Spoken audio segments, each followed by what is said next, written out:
जय गुरु जी, जय गुरु जी, जय गुरु जी। गुरु जी के श्री चरणों में कोटि-कोटि प्रणाम, कोटि-कोटि नमन, कोटि-कोटि वंदन। गुरु जी की प्यारी-प्यारी संगत को जय गुरु जी। संगत जी, आज हम शिव पुराण की कथा शुरू करने जा रहे हैं। कथा हम वहीं से शुरू करेंगे जहाँ से हमने पहले विराम दिया था पिछली कथा में। कथा शुरू करने से पहले सभी मिलकर मंत्र जाप करेंगे। ओम नमः शिवाय, शिवजी सदा सहाय। ओम नमः शिवाय, गुरुजी सदा सहाय। ओम नमः शिवाय, शिवजी सदा सहाय। ओम नमः शिवाय, गुरुजी सदा सहाय। मोक्षदायक पुण्य क्षेत्रों का वर्णन, काल विशेष में विभिन्न नदियों के जल में स्नान के उत्तम फल का निर्देश तथा तीर्थों में पाप से बचे रहने की चेतावनी। तो संगत जी, आज का हमारा जो शिव महापुराण का पाठ रहेगा वो इन्हीं सब के ऊपर रहेगा। यहीं से हम शुरू कर रहे हैं। सूत जी बोले, विद्वान एवं बुद्धिमान महर्षियों, मोक्षदायक शिव क्षेत्रों का वर्णन सुनो। तत्पश्चात मैं लोक रक्षा के लिए शिव संबंधी आगमों का वर्णन करूंगा। पर्वत, वन और काननों सहित इस पृथ्वी का विस्तार 50 करोड़ योजन है। भगवान शिव की आज्ञा से पृथ्वी संपूर्ण जगत को धारण करके स्थित है। भगवान शिव ने भूतल पर विभिन्न स्थानों में वहां के निवासियों को कृपा पूर्वक मोक्ष देने के लिए शिव क्षेत्र का निर्माण किया है। कुछ क्षेत्र ऐसे हैं जिन्हें देवताओं तथा ऋषियों ने अपना वास स्थान बनाकर अनुग्रहित किया है, इसीलिए उनमें तीर्थत्व प्रकट हो गया है। तथा अन्य बहुत से तीर्थ क्षेत्र ऐसे हैं जो लोगों की रक्षा के लिए स्वयं प्रादुर्भूत हुए हैं। तीर्थों और क्षेत्र में जाने पर मनुष्य को सदा स्नान, दान और जप आदि करना चाहिए, अन्यथा वह रोग, दरिद्रता और मूकता आदि दोषों का भागी होता है। जो मनुष्य इस भारतवर्ष के भीतर मृत्यु को प्राप्त होता है, वह अपने पुण्य के फल से ब्रह्मालोक में वास करके पुण्य क्षय के पश्चात पुनः मनुष्य योनि में ही जन्म लेता है। पापी मनुष्य पाप करके दुर्गति में ही पड़ता है। ब्राह्मणों, पुण्य क्षेत्र में पाप कर्म किया जाए तो वह और भी दृढ़ हो जाता है।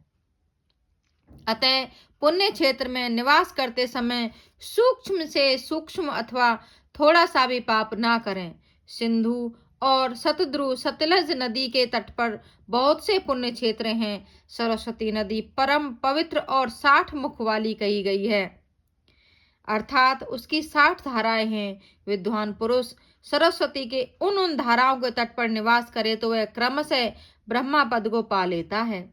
हिमालय पर्वत से निकली हुई पुण्य सलिला गंगा 100 मुख वाली नदी है। उसके तट पर काशी, प्रयाग आदि अनेक पुण्य क्षेत्र हैं, जहां मकर राशि के सूर्य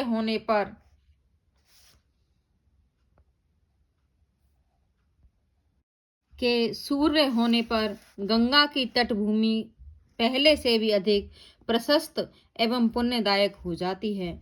सोनभद्र नदी की 10 धाराएं हैं। वह बृहस्पति के मकर राशि में आने पर अत्यंत पवित्र और अभिष्ट फल देने वाला हो जाता है। उस समय वहां स्नान और उपवास करने से विनायक पद की प्राप्ति होती है। पुण्य सलिला महानदी नर्मदा के 24 मुख स्रोत वाली है। उसमें स्नान तथा उसके तट पर निवास करने से मनुष्य को वैष्णव पद की प्राप्ति होती है। तमसा के 12 तथा रेवा के 10 मुख हैं। परम पुण्यमयी गोदावरी के 21 मुख बताए गए हैं। वह ब्रह्म हत्या तथा गौवध के पाप का भी नाश करने वाली एवं रुद्रलोक देने वाली है। कृष्णवेली वैनी नदी का जल बड़ा पवित्र है। वह नदी समस्त पापों का नाश करने वाली है। उसके 18 मुख बताए गए हैं तथा वह विष्णु लोक प्रदान करने वाली है। तुंगभद्रा के 10 मुख हैं। वह ब्रह्मालोक देने वाली है। पुण्य सलिला सुवर्ण मुखरी के 9 मुख कहे गए हैं। ब्रह्मालोक से लौटे हुए जीव उसी के तट पर जन्म लेते हैं। सरस्वती नदी, पंपा सरोवर, कन्याकुमारी, अंतरीप तथा शुभ कारक श्वेत नदी, ये सभी पुण्य क्षेत्र हैं। इनके तट पर निवास करने से इंद्रलोक की प्राप्ति होती है। शहा पर्वत से निकली हुई महानदी कावेरी परम पुण्यमयी है। उसके 27 मुख बताए गए हैं। वह संपूर्ण अभिष्ट वस्तुओं को देने वाली है। उसके तट स्वर्ग लोक की प्राप्ति कराने वाले तथा ब्रह्मा और विष्णु का पद देने वाले हैं। कावेरी के जो तट शैव क्षेत्र के अंतर्गत आते हैं वे अभिष्ट फल देने के साथ ही शिवलोक प्रदान करने वाले भी हैं।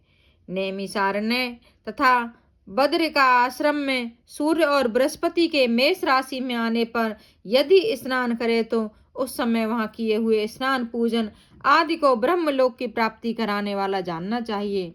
सिंह और कर्क राशि में सूर्य की संक्रांति होने पर सिंधु नदी में किया हुआ स्नान तथा केदार तीर्थ के जल का पान एवं स्नान ज्ञानदायक माना गया है। जब बृहस्पति सिंह राशि में स्थित हों उस समय सिंह की संक्रांति से युक्त भाद्रपद मास में यदि गोदावरी के जल में स्नान किया जाए तो वह शिवलोक की प्राप्ति कराने वाला होता है।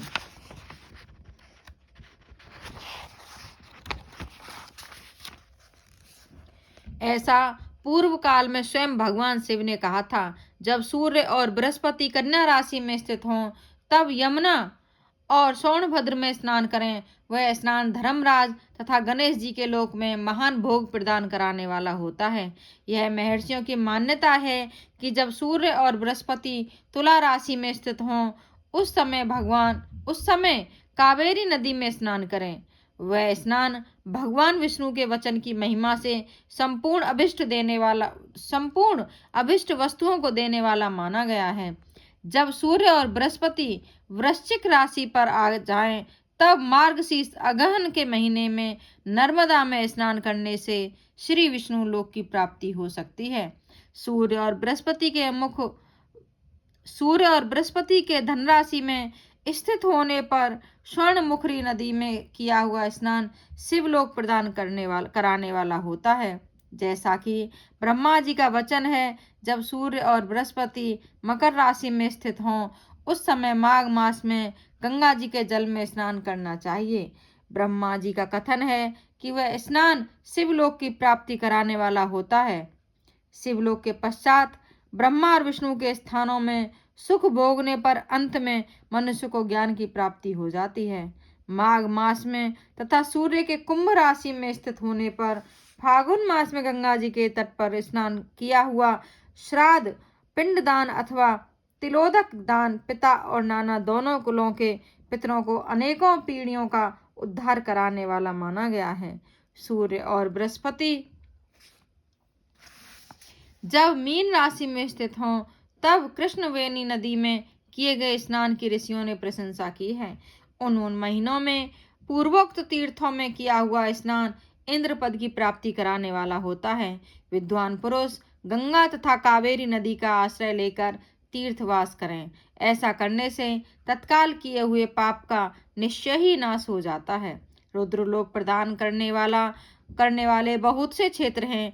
ताम्रपर्णी और वेगवती ये दोनों नदियां ब्रह्मालोक की प्राप्ति रूप फल देने वाली हैं। इन दोनों के तट पर कितने ही स्वर्गदायक क्षेत्र हैं। इन दोनों के मध्य में बहुत से पुण्यप्रद क्षेत्र हैं। वहां निवास करने वाला विद्वान पुरुष वैसे फल का भागी होता है। सदाचार उत्तम वृत्ति तथा सद्भावना के साथ मन में दया भाव रखते हुए विद्वान पुरुष को तीर्थ में निवास करना चाहिए, अन्यथा उसका फल नहीं मिलता।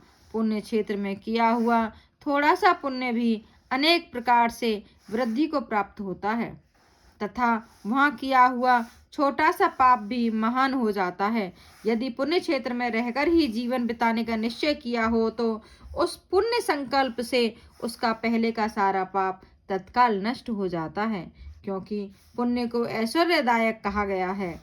ब्राह्मणों तीर्थवास जनित पुण्य कायिक वाचिक और मानसिक सारे पापों का नाश कर देता है। तीर्थों में किया हुआ मानसिक पाप व्रजलेप हो जाता है, वह कई कल्पों तक पीछा नहीं छोड़ता। वैसा पाप केवल ध्यान से ही नष्ट होता है, अन्यथा नहीं। वाचिक पाप जप से तथा कायिक पाप शरीर को सुखाने जैसे कठोर तप से नष्ट होता है। अतः सुख चाहने वाले पुरुष को देवताओं की पूजा करते और ब्राह्मणों को दान देते हुए पाप से बचकर ही तीर्थ में निवास करना चाहिए। जय गुरु जी, जय गुरु जी, जय गुरु जी। संगत जी, आज की इस कथा को हम यहीं विराम दे रहे हैं। कल से कथा हम यहीं से आरंभ करेंगे। गुरु जी के श्री चरणों में कोटि कोटि प्रणाम, कोटि कोटि नमन।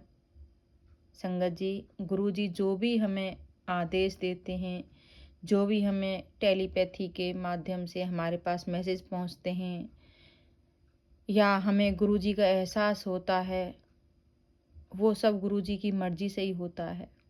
ये जो शिव पुराण की कथा हो रही है, ये भी गुरु जी महाराज की कृपा से, उनके आशीर्वाद से और उनके आदेश से ही हो रही है। तो हम मंत्र जाप करेंगे सभी मिलकर एक साथ, गुरु जी के श्री चरणों का ध्यान करते हुए पूरे भाव से मंत्र जाप करेंगे। ओम नमः शिवाय, शिवजी सदा सहाय। ओम नमः शिवाय, गुरुजी सदा सहाय। ओम नमः शिवाय, शिवजी सदा सहाय। ओम नमः शिवाय, गुरुजी सदा सहाय। जय गुरु जी, जय गुरु जी, जय गुरु जी।